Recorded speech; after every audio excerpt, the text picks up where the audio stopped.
اور پھر عرب نے بڑے بڑے شعراء نے بھی قرآن مجید کی فصاحت اور بلاغت کے سامنے منہ کی کھائی، یعنی کہ ان کو بھی شکست ہوئی کہ انہوں نے بھی اس جیسا کوئی کلام پیش نہیں کر سکے، اور اگر پورا کلام نہیں بنا سکے تو پھر اللہ تعالیٰ نے کیا، جیسا کہ اوپر بتایا کہ اس میں کہا کہ اگر پورا قرآن نہیں بنا سکتے، تمہارے لیے مشکل ہے، تو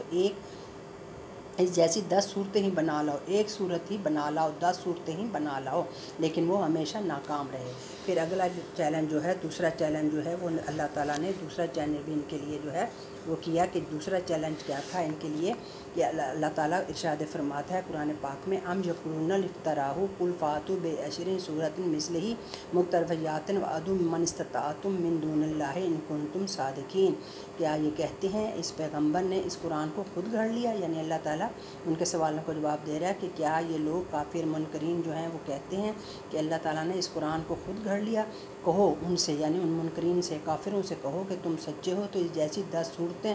تم بھی بنا لاؤ، اور اللہ کے سوا جن کو تم مدد کے لیے بلا سکتے ہو بلا لو، یعنی یہ ایسی صورتیں بنا لو، اور جو تمہارے بھی مددگار ہوں گے تم اس کو جو ہے بلاؤ، تو پھر ہم مقابلہ کرتے ہیں کہ تم نے کیسی آیتیں بنائی ہیں۔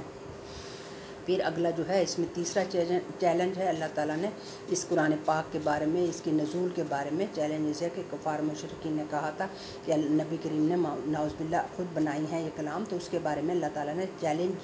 چیلنج کیا ہے آیات مبارکہ کے ذریعے قرآن پاک میں کہ تم بھی بنا لو۔ تیسرا چیلنج جو ہے وہ یہ کیا کہ جب کفار 10 صورتیں بھی نہ لا سکے بنا کر، آخر میں اللہ تعالیٰ نے تمام حجت کے طور پر تیسرا چیلنج کیا۔ سورہ بقرہ کی آیت نمبر 23 میں ارشاد فرمایا، فاتوا بسورۃ من مثلہ، سورۃ تے کے نیچے جب 2 زیریں لگ جاتی ہیں تو اس کا مطلب ہوتا ہے سورت، ویسے تو سورت کوئی بھی سورت زیر نیچے لگ گئے، ایک سورت، یعنی ایک ہی واحد کی صورت میں آتا ہے کہ تم پھر اس جیسی ایک صورت ہی بنا لاؤ۔ اگر تم 10 نہیں بنا سکتے یا اس جیسا قرآن پاک نہیں اتار سکتے تو تم کم از کم ایک صورت ہی جیسی بنا لاؤ۔ اس سلسلے میں اگر تم اللہ کے سوا اپنے سبھی مددگار بلاؤ، اپنے خطیبوں، شاعروں، دیوتاؤں کو مدد کے لیے بلاؤ اور کوشش کرو، تب بھی تم ایسا نہیں کر سکتے۔ پھر سورہ بقرہ کی آیت نمبر 24 میں فرمایا گیا، فَإِن لَمْ تَفْعَلُوا، اگر تم ایسا نہ کرو، وَلَن تَفْعَلُوا، پھر کہا کہ نہیں، تکرار کے طور پر، اگر تم ایسا ہرگز نہیں کرو، لن کا مطلب ہوتا ہے نہیں، تکرار کے بعد شدت کے ساتھ اس میں بیان کیا گیا کہ تم ہرگز ایسا نہیں، ایک تو ہوتا ہے نہیں تم نہیں ایسا کر سکتے، ایک ہوتا ہے ولن، ہرگز نہیں، کبھی بھی تم ایسا، تفعلوا ولن تفعلوا، تم ہرگز ایسا نہیں کر سکتے، فاتقوا النار التی، بس اس آگ سے ڈرو، وقودها الناس، جس کا ایندھن جو ہے کون ہے، لوگ ہیں، والحجارۃ، اور پتھر ہیں، اعدت للکافرین، وہ بنائی ہی کس کے لیے گئی ہے، کافروں کے لیے ہی بنائی گئی ہے، یعنی وہ ایسی آگ سے ڈرو جو کافروں کے لیے اور پتھروں کے لیے بنائی گئی ہے، کہ تم اس جیسی ایک فَإِن لَمْ تَفْعَلُوا، تم بالکل ایسا نہیں کر سکتے کہ قرآن پاک کے بارے میں کوئی صورت، کوئی آیت بنا لو۔ سورہ بقرہ کی مندرجہ آیات بھی منکرین قرآن کو نار جہنم کی وہی سنائی گئی ہے، یعنی جہنم کے بارے میں اس میں بتایا گیا ہے، اور ان کے خود ساختہ معبود اور دیوتا وغیرہ بھی ان کے ہمراہ ہوں گے۔ یاد رہے اگر آج پوری دنیا کے انسان اپنی مجموعی قابلیتوں اور تخلیقی قوتوں کو بھی جمع کر لیں تو قرآنی انداز اور نگارش اور معیار کا کوئی کلام نہیں بنا سکے، نہ بنا سکے ہیں، نہ بنا سکیں گے، آئندہ تک رہتی دنیا تک کوئی ایسا کلام وہ نہیں بنا سکیں گے۔ عرب بڑے زبان آور خطیب شاعر تھے، یعنی عرب جو ہے جیسے اوپر بھی آپ کو بتایا ہے کہ وہ فصیح، ان کی فصاحت اور بلاغت زبان کے لحاظ سے بہت ان کو عبور حاصل تھا، جیسے کہ پہلے بھی آپ نے پڑھا ہے، اس میں اعراب وغیرہ میں بھی آپ کو بتایا تھا کہ اعراب وغیرہ بھی ان کو جانتے تھے، وہ اس سلسلے میں بھی ان کی فصیح زبان تھی، بلاغت تھی، اور غیر عربوں کو عربی اس لیے عجمی کہتے تھے کہ ان کے پاس کوئی علم نہیں ہے، گونگے ہیں، یہ کچھ نہیں بتا سکتے، ان کی فصاحت نہیں ہے، ان کے پاس بلاغت نہیں ہے۔ لیکن قرآن پاک نازل ہوا تو اس کی مقابل خود گونگے ہو گئے۔ قرآن کے اثر آفرینی کا یہ علم ہوا، یعنی اس پہ جب وہ عرب لوگ جو اپنے آپ کو بڑے فصیح اور وہ بلیغ کہتے تھے، کہ جب اللہ تعالیٰ نے ان کو چیلنج کیا کہ تم ایک آیت بنا لو تو وہ گونگے ہو گئے، یعنی اس کے بارے میں کوئی آیت نہ بنا سکے، اور یہ عالم تھا کہ مخالفین اپنے کانوں میں روح ٹھونس لیتے کہ قرآن کو سن کر قرآن کو سن کر مسلمان ہو جائیں گے۔ اور اسی طرح سورہ کوثر میں پھر ایک مسلمان نے اسے لکھ کر خانہ کعبہ کی دیوار ابریزہ کر دیا تھا کہ مشہور شاعر لبید نے پڑھا تو اس نے بے ساختہ کہا ما ھذا الکلام بشر، یعنی یہ کلام کسی انسان کا نہیں۔ اس نے بھی آخر مجبور ہو کر یہ بات کہہ دیا کہ یہ جو کلام ہے قرآن پاک ہے یہ کسی انسان کا کلام نہیں ہے، یہ کسی خود بنایا، یعنی محمد صلی اللہ علیہ وسلم کو جیسے اعتراض کرتا ہے کہ محمد صلی اللہ علیہ وسلم کو نعوذ باللہ بنایا ہوا ہے، اس نے خود کہہ دیا کہ یہ کسی انسان کا بنایا ہوا نہیں ہے۔ پھر آگے اس میں آ جاتا ہے کہ وجوہ اجاز، یعنی کیا کیا وجوہات ہیں اجاز کی، یعنی اس میں اجاز وجوہ اجاز، یعنی اس کو اجاز کا قرآن پاک کو اجاز کہتے ہیں، جیسے ٹاپک اجاز القرآن ہے، کیا وجوہات ہے، کس وجوہات سے ہم اس کو اجاز کہتے ہیں۔ کہ پھر اجاز و اختصار، یعنی اس میں پہلا جو ہے ہیڈنگ ہے وہ اجاز و اختصار، یعنی قرآن کریم کی موضوع ہونے کا ایک واضح ثبوت اس سے کا اجاز ہے، یعنی مختصر الفاظ میں بڑے سے بڑے مضمون کا بیان کرنا، شارٹ یعنی مختصر، اور جامع جس کو کہتے ہیں، یعنی مختصر بھی ہر بات کا بیان کرے، اور جامع یعنی اس میں تمام احاطہ آ جاتا ہے، تمام چیز کو تدلل سے مختصر طور پر تفسیر سے بیان کرنا۔ عربوں کا ایک مشہور مقولہ ہے خیر الکلام ما قل و دل، یعنی بہترین کلام وہ ہے جو قلیل ہونے کے باوجود اپنا مطلب اچھی طرح بیان کر دے، یعنی قلیل بھی ہو، چھوٹا، کیونکہ زیادہ لمبا وہ نہ ہو بلکہ چھوٹے ہونے کے باوجود تمام مفہوم بیان کر دے، جیسے قرآن پاک میں پہلے بھی کہا گیا اس کے بارے میں کہ ولا رطب ولا یابس الا فی کتاب مبین، کہ کوئی خشکی کی بات، کوئی تری کی بات اس میں نہیں ہے جو نہ بیان کی گئی ہو، ایسی نہیں ہے، تو یعنی مختصر طور پر اور پوری مدلل طور پر اس کو بیان کیا گیا ہے۔ قرآن پاک کے اس معیار سے بڑھ کر اس میں ایسے مضامین بھی ہیں کہ ایک سطر کا مفہوم بیان کرتے کئی جلدیں لکھی جا سکتی ہیں، یعنی اتنا یہ وسیع کتاب ہے، اتنی بلیغ کتاب ہے کہ ویسے تو اس کے اکثر مفسرین لکھتے ہیں قرآن کریم کی کوئی جامع تفسیر لکھنا ممکن ہی نہیں، کیونکہ جس قدر بھی وضاحت کریں مضمون اس سے بڑھ کر ہوتا ہے، یعنی اللہ کے کلام نے، اس لیے اس کو معجزاتی کتاب کہتے ہیں، اعجاز القرآن کہتے ہیں، کہ یہ ایک ایسی ہے کہ جس کے بارے میں جتنا زیادہ بھی لکھا جائے قرآن میں بے شمار آیات آپ کو ملیں گے جن کو آپ یہ کہہ سکتے ہیں کہ کوزے میں دریا بند کیا ہو، یعنی اشارہ اس میں کیا کہ اس میں پورا دریا جیسے ہوتا ہے اس قدر اس میں پانی اور وہ فصاحت اور وہ ہوتی ہے، اسی طرح قرآن پاک میں بھی بہت زیادہ ایک اشارہ کر دیا جاتا ہے، ایک آیت میں بے حساب وسیع معنی ہوتی ہیں، تفسیر اس کی بے حساب لمبی ہوتی ہے، اور اس طرح قرآن پاک کا ایک ایک لفظ موتیوں کی طرح جڑا ہوا ہے، اور اس کی سطر شاخ گل ہے، یعنی اس کو بہت زیادہ اس میں احتیاط سے اللہ تعالیٰ نے کام لیا اور بہت زیادہ فصیح اور بلیغ بیانات بیان کیے ہیں۔ پھر آگے آ جاتا ہے اس میں نظم و کلام، یعنی اس کا جو ہے وجوہ کیا، اقتصاد کا کیا وجود، اگلا جو ہے اس کا نظم و کلام ہے، یعنی نظم و کلام اعجاز القرآن کی دوسری جہت اس کی صورتوں اور آیات کا ایک دوسرے سے اس طرح جڑا ہوا ہے، یعنی دوسری وجہ جو ہے اس کی ہے کہ اس طرح اس کی آیات اور صورتیں ایک دوسرے سے جڑی ہوئی ہیں کہ ایک آیت دوسرے کی تکمیل کرتی ہے، یعنی ایک کے بعد دوسرے سٹیپ، جب بھی اس کی آپ کو بتایا تھا نا، اس پاک قرآن پاک کے شروع میں بتایا تھا نزول کے بعد کہ اس کی ترتیب جو ہے ترتیب توقیفی ہے، یعنی اس ربط میں ہے، ایک دوسرے کے ساتھ جڑی ہوئی ہیں، اسی لیے اللہ تعالیٰ نے ان کو محمد صلی اللہ علیہ وسلم کو ایسے حکم دیا کہ اس کے بعد اب یہ آیت رکھو کہ اس طرح اس کے بعد یہ مفہوم آئے گا، یہ مفہوم، یعنی اس کی آیتیں جو ہیں ایک دوسرے کے مفہوم کے لحاظ سے جڑی ہوئی ہیں، اور تمام آیات اس مرکز کا اپنے مرکز کے نقطہ کے گرد گھومتی ہیں، اور مرکزی مضمون کی وضاحت کبھی ایک پہلو سے ہوتی ہے، کبھی دوسرے پہلو سے، مختلف پہلو سے، ان کا جو مین مقصد ہوتا ہے اللہ تعالیٰ کا لوگوں کو بتانا، اس میں مختلف تفسیرات بیان، اسی کے ریفرنس میں مختلف آیات دی جاتی ہیں۔ پھر اگلا ہے عدم تضاد، یعنی کیا وجوہات ہے تضاد، قرآن مجید میں تضاد عدم تضاد ہے، یعنی تضاد نہیں ہے، کہ عدم کا مطلب ہوتا ہے نہ ہونا، تضاد نہیں ہے آپس میں کہ جو جیسے جو ہے ایک دوسرے کے ساتھ تضاد ہو، کہ ولو کانا، جیسے قرآن پاک میں ولو کانا میں عند غیر اللہ لواجدوا فی اختلافا کثیرا، اور اگر یہ قرآن اللہ کے علاوہ کسی اور کی طرف سے ہوتا تو اس میں بہت اختلافات پائے جاتے، یعنی اگر کوئی اور اس کے اتارنے والا ہوتا تو اس میں بہت سے اختلافات ہوتے، لیکن قرآن پاک جو ہے وہ ایسی کتاب ہے کہ اس کے علاوہ کسی اور اس میں کوئی بھی ایک ضخیم کتاب ہے، یہ ایک مدلل کتاب ہے، ایک جامع کتاب ہے، اور جس میں انقلاب پیدا کرنے والے لوگوں کو زندگی پر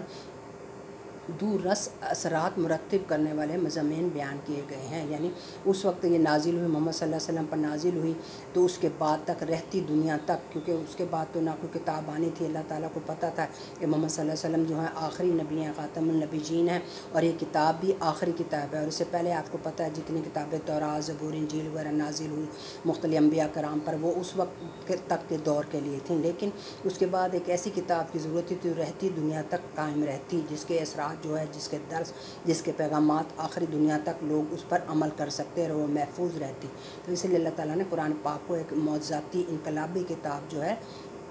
بنا کر بھیجا، اور اس کے معاشرتی اس میں ہر قسم کے توحید، رسالت، آخرت، معاشی، معاشرتی، سیاسی زندگی کے اصول و ضوابط بیان کیے گئے ہیں. کوئی ایسی چیز نہیں ہے جو اس میں بیان نہ کی گئی ہو، اور ہر آیات دوسری آیات کی تردید نہیں کرتی. یہ قرآن کریم کا اعجاز ہی ہے کہ اس کے مضامین پوری طرح اتحاد اور یگانگت سے میں پائی جاتی ہے اور کسی جگہ بھی اختلاف نہیں ہے. اور پھر اگلا جو ہے اثر انگیزی، یعنی اثر انگیزی کا مطلب ہے کہ کیسے اثر کرتی ہے یہ پڑھنے والے پر، کس قدر اپنے جادو کی طرح اس کا یہ اثر ہوتا ہے اور وہ نہ تھکتا ہے، اور انٹرسٹنگ وے میں یہ بنائی گئی ہے. قرآن مجید کا اعجاز اور کمال اس کی تاثیر سے بھی نمایاں نہیں. اس کی پر تاثیر کتاب ہے، اور یہ وہ کتاب ہے لا ریب، یعنی اس میں کوئی شک نہیں. لا ریب کا مطلب ہوتا ہے نا شک ہو، اور اس کی جس کے ایسے سے کروڑوں انسانوں کی زندگیوں کے دھارے بدل چکے ہیں. یعنی جب اس پر ایک انسان عمل کرتا ہے تو وہ اس کی زندگی بدل جاتی ہے جب اس پر یہ، کیونکہ ایک ہدایت یافتہ مسودہ قانون ہے. اور جیسا کہ اللہ تعالیٰ نے کہا کہ اس کتاب کو جب تک تم تھامے رکھو گے، یہ تمہارے محمد صلی اللہ علیہ وسلم نے کہا کہ تمہارے درمیان جو ہے کتاب اور سنت چھوڑے جا رہا ہوں، جب تک اس کو تھامے رکھو گے تم گمراہ نہیں ہوگے. تو اس میں تمام زندگی گزارنے کے اس سے پہلے کے زندگی کے پہلے سے، دنیا بننے کے پہلے سے حضرت آدم علیہ السلام کے لے کے قیامت تک کے تمام احکامات ہیں. اس میں ہر قسم کے احکامات ہیں اور ہر قسم کی ہدایات موجود ہیں زندگی گزارنے کی. تو اس لیے حضرت عمر نے اپنی بہن حضرت فاطمہ رضی اللہ عنہا کے گھر میں اس کی چند آیات توجہ سے سنی تو تلوار پھینک کر ہلکا بگوش اسلام ہو گئے تھے. اور اسی طرح حضرت ابوبکر صدیق رضی اللہ تعالیٰ عنہ جب اپنے گھر کے باہر رات کو تلاوت قرآن کرتے تو راہ چلتے مرد، عورتیں اور بچے قرآن کی تلاوت کے اثر سے مسحور ہو کر ہمتن گوش ہو جاتے تھے، یعنی بہت غور سے سنتے تھے. اس قدر پرتاثیر کتاب ہے. اور آپ خود بھی دیکھ لیں کہ جب عام کتاب ہم تھوڑا سا بھی پڑھیں تو ہمارے سر میں درد ہوتا ہے، چکرا جاتا ہے، ہمارا دل خراب ہوتا ہے کہ بس تھک جاتے ہیں کہ نہیں پڑھتے. لیکن قرآن پاک ایسی ایک کتاب ہے، فصیح اور بلاغت اور سحر والی جادو والی کتاب ہے کہ جتنا بھی زیادہ اس کو پڑھیں ہمیں زیادہ انٹرسٹ پیدا ہوتا ہے. رمضان میں دیکھیں ہم لوگ کتنے قرآن پاک پڑھ لیتے ہیں، ختم کرتے ہیں، نہ ان کو کوئی تھکاوٹ ہوتی ہے بلکہ خوشی سے کرتے ہیں، اجر لے کر کرتے ہیں. یہ اس کا ایک جادو ہی ہے، اس کا اثر ہے کہ اس کی پرتاثیر یہ کتاب ہے. آگے جو ہے ہمارا ہے وہ ہے یکساں معیار کلام، یعنی اس میں ایک جیسا معیار کلام ہے. معیار کلام قرآن پاک کا اول سے آخر تک ایک جیسا بلند معیار بھی موجزانہ ہے. یعنی یہ نہیں کہیں سے اس کا معیار کم ہو گیا، کہیں سے زیادہ ہو گیا، نہیں، بلکہ اس کا شروع سے لے کر جب سے نازل ہوا اقرأ باسم ربک الذی کے آخری آیت تک جو ہے اس کا معیار جو ہے اسٹینڈرڈس اس کا معیار ہے، اور اعلیٰ قسم کا معیار ہے. اللہ تعالیٰ نے اس میں اعلیٰ قسم کے بیان کی ہیں آیاتیں وغیرہ نازل کر کے، اور کسی جن و بشر کے امکانات میں نہیں کہ اس قدر معیار اپنے انداز میں بیان قائم کر سکے. یعنی اتنا انداز میں اپنے انداز میں اتنا بڑا معیار جو ہے معیار قائم کر سکے. عربوں کی بلند شاعری کے نمونے بہت معلقات کے ساتھ قصائد بھی اور خطبات ہمارے سامنے موجود ہیں. شروع سے ہی چند اشعار جملوں میں معیار کی کیفیت اور وہ کم ہو جاتی ہے. لیکن یہ کتاب قرآن پاک ایسی موضوعاتی کتاب ہے کہ اس میں جتنی بھی 114 صورتیں ہیں ساری کی ساری ایک سے ایک اعلیٰ ہیں، اور اس میں کہیں کمی پیشی نظر نہیں آتی. پھر آگے ہے کہ منفرد انداز، پھر ہے منفرد انداز بیان. اس کا یعنی ایک انداز بیان جو ہے اس کا منفرد ہے، عام کتابوں سے ہٹ کر ہے. قرآن پاک کے نزول سے پہلے عرب میں کئی قسم کے اصناف یہ سخنرائی تھے. مثلا قصائد تھے جن میں شاعر اپنے ذات کے متعلق خیالات کا اظہار کرتے تھے. غزل میں خوبصورت عورتوں کی اظہار کرتے تھے، جیسے غزل میں ہوتا ہی خوبصورتی یا کسی کی تعریف کی جاتی ہے. خطبات میں اور جملے مختلف جملے میں ہوتے تھے. عربوں کاہنوں کے اقوال میں ایک خاص قسم کے ہم وزن فکرے ہوتے تھے جن سے وہ عام لوگوں پر اپنا روپ ڈالتے تھے. لیکن قرآن پاک کا انداز بیان ان سب سے جدا ہے. یعنی قرآن پاک کا بیان جو ہے ان سب سے مختلف ہے. چھوٹی چھوٹی آیات میں بلاغت کے اعلیٰ معیار اور پاکیزہ خیالات کا اظہار کیا گیا ہے. یعنی اس میں بہت زیادہ پاکیزہ خیالات اور اعلیٰ قسم کے خیالات کا اظہار کیا گیا ہے. جیسے اب سورہ کوثر کو آپ لے لیں. سورہ کوثر چھوٹی سی صورت ہے نازل جو کسی مسلمانوں نے اس کو لکھ کر کعبہ شریف کی دیوار پر وضع کر دیا ہے۔ مشہور شاعر لبید نے اسے دیکھ کر کہا یہ انسانی کلام نہیں، یعنی سورہ کوثر کے بارے میں چھوٹی سی صورت تھی اور اس میں اس قدر جامع اور قرآن پاک کا سارا نچوڑ اس میں بیان کیا گیا ہے، تو اس لیے اس نے کہا کہ عام بندے کا یہ ہمت، جرت اور تاثیر نہیں ہو سکتی، اس میں اس کا انداز یہ نہیں ہو سکتا کہ وہ اتنی چھوٹی سی اس میں آیات میں یا چھوٹے سی فکروں میں پورے کام اس کو مدلل طور پر بیان کرتے ہیں۔ پھر آگے اس میں آ جاتا ہے جامعیت، یعنی اس میں جامع ہوتا ہے ایک مکمل جامع کتاب، مکمل ہر لحاظ سے مکمل اور جامع کتاب۔ قرآن مجید کی جامعیت بھی اس کا موضوع ہونے کی ایک دلیل ہے، یعنی اللہ تعالیٰ نے ونزلنا علیک الکتاب تبیانا لکل شیء، ہم نے یہ کتاب نازل کی ہے جو ہر چیز کی وضاحت کرنے والی ہے، یعنی کوئی کمی کی، کوئی خشکی کی، کوئی طری کی بات ایسی نہیں کہ جو اس میں بیان نہ کی گئی ہو۔ ہر چیز کا، جس کا بھی کوئی چیز دیکھنی ہو اس میں ہم دیکھ کر اس سے فیض یاب ہو سکتے ہیں۔ مفسرین نے بھی لکھا ہے کہ قرآن پاک انسانی زندگی کے اخلاقی پہلو کی مکمل وضاحت کرتا ہے اور اس میں زندگی کے تمام مسائل، مشکلات کا حل موجود ہے۔ انسان کے مہد سے لے کر لحد تک، یعنی جب سے وہ پیدا ہوا اس سے لے کر لحد جب تک مرنا ہوتا ہے اس وقت تک اس میں آگے آخرت کی زندگی کے تمام گوشوں کی وضاحت کی گئی ہے، یعنی جیسے زندگی گزارنی ہے، جب وہ پیدا ہوتا ہے اس کو کیسے کیسے مراحل ہے، اس نے آگے کیسے تربیت لینی ہے، ماں کی گود میں کیا کرنا ہے، پھر بالغ ہوتا ہے نماز کیسے پڑھنی ہے، ارکان اسلام کیا ہیں، پھر مرنے کے، نکاح کے، طلاق کے، زندگی کے معاشی معاشرتی تمام زندگی کے کیسے پہلو گزارنے ہیں، اور پھر آخر تک لحد تک مرنے کے بعد کیا ہونا ہے، کیسے دوبارہ زندہ ہونا ہے، تمام احکامات اس میں ایک معجزے کے طور پر بیان کیے گئے ہیں۔ اور اسی لیے قرآن مجید جو ہے اپنی قوت تاثیر، دلیل، برہان، کلام و خطاب، فصاحت و بلاغت اور اپنے الفاظ میں بے نظیر ہے، یعنی اس کی کوئی نظیر ہے ہی نہیں، بہت زیادہ، اس لیے اس کو اعجاز القرآن کہتے ہیں کہ اس کا کوئی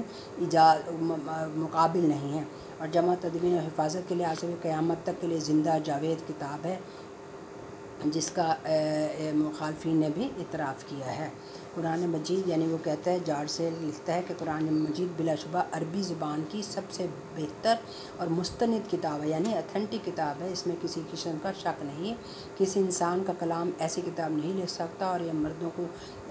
زندہ کرنے سے بڑا معجزہ ہے، یہ مردوں کو زندہ کرنے، یعنی اگر کچھ شخص کہے کہ مردہ کو زندہ کر دیتا ہوں، اس سے بھی بڑا معجزہ جو ہے وہ کیا ہے کہ یہ کتاب لکھنا ہے، یعنی اس جیسی کتاب کو لکھنا یہ بہت بڑی کتاب ہے، اس کتاب کو لکھنا جو ہے وہ بہت بڑا معجزہ ہے۔ چلیں جی، آج پھر انشاءاللہ اتنا ہی کافی ہے، کل انشاءاللہ آپ کا نیا ٹاپک شروع ہوگا حفاظت قرآن، کل ہم پڑھیں گے۔ ابھی آج تو اعجاز القرآن تھا، تو اس کو اچھے طریقے سے آپ یاد کرتی رہیں، ساتھ ساتھ جیسا کہ آپ کو کہا ہوا ہے کہ روز کا روز لکھیں، شاباش، اور میں روز آپ کی اٹینڈنس اپنے رجسٹر پہ لگا رہی ہوں، جو دیکھ لیتے ہیں اس کو سن لیتے ہیں لیکچر، میرے پاس اس کا ریکارڈ آ جاتا ہے کہ انہوں نے دیکھ لیا، تو میں ان کی پریزنٹ لگا دیتی ہوں، تو اس لیے آپ باقی لوگوں بھی 35 لوگ آپ لوگوں نے جوائن کیا ہوا ہے، اس میں 35 لوگ پریزنٹ ہوتے ہیں جن کے واٹس ایپ نمبر ہے، اگر کسی کے واٹس ایپ نمبر نہیں ہے وہ پھر اس پہ آن لائن نہیں ہو سکتا، اس لیے باقی لوگوں سے بھی اگر آپ کا رابطہ ہوتا ہے تو ان کو کہیں کہ اپنے نمبر مجھے پرائیویٹ بھیج دیں، واٹس ایپ نمبر، تو تاکہ وہ بھی جوائن کر سکیں، پچھلے لیکچر بھی وہ سن لیں گے اور اپنا اپڈیٹ کام رکھیں گے۔ چلیے، جزاک اللہ، خدا حافظ، فی امان اللہ۔